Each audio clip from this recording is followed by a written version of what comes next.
Sa kaugnay na balita, hindi bababa sa 36 na bansa sa buong mundo ang nagbigay ng humanitarian aid at donation sa mga nasalanta ng Bagyong Yolanda. Ngunit ano nga ba ang pamantayan ng Bureau of Internal Revenue sa pagpapataw ng buwis kung meron man sa ganitong mga panahon? Para sa detalye, makakausap natin sa linya ng telepono si BIR Commissioner Kim Henares. Magandang gabi po, Commissioner Henares. Si Mark Castrodes po.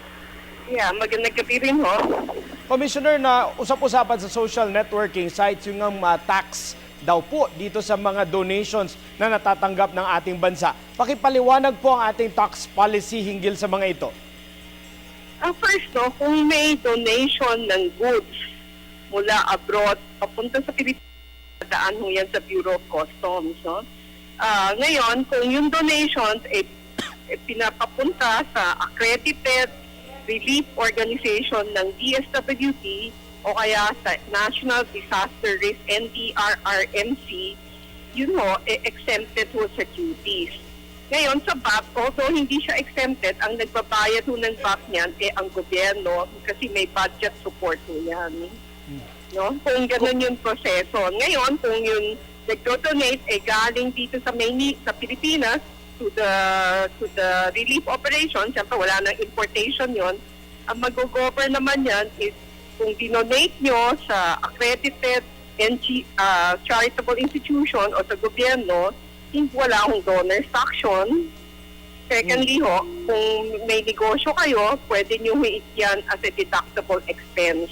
That's right. Commissioner, kanya-kanyang mga grupo po kasi may mga churches, private individuals, yung mga provincial groups here and abroad ang nagre-raise ng funds.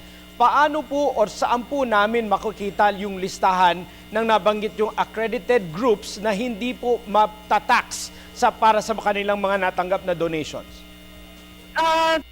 Nakakaalam ho, kasi meron ho kaming ruling sa ini-issue para dito sa mga accredited na charitable institution na ito, no? So, sasabihin naman nila kung accredited sila o hindi. The other one is to go to PNCC, no? Ito yung nag-accredit ng mga charitable organization. Okay. Commissioner, para po sa mga hindi accredited, are they obliged to withhold or magpapataw po ba sila ng levy from the donations that they receive locally and from abroad para po ma-remit sa inyo? Ano po ang proseso nun, Commissioner? At magkano po yung rate pala? Ang nagbabayad ho ng donor's tax, yun ho nagdo-donate, no? Hindi naman ho yan nag-withhold. Sa pangalawa ho, ang donation natin binibuisan, pag more than 100,000, kung yung mga 1,000, 2,000, 3,000, hindi naman ho yan sinasubject sa donor's tax. Okay. Maraming salamat po, Commissioner Kim Henares. Sige ho. Thank you.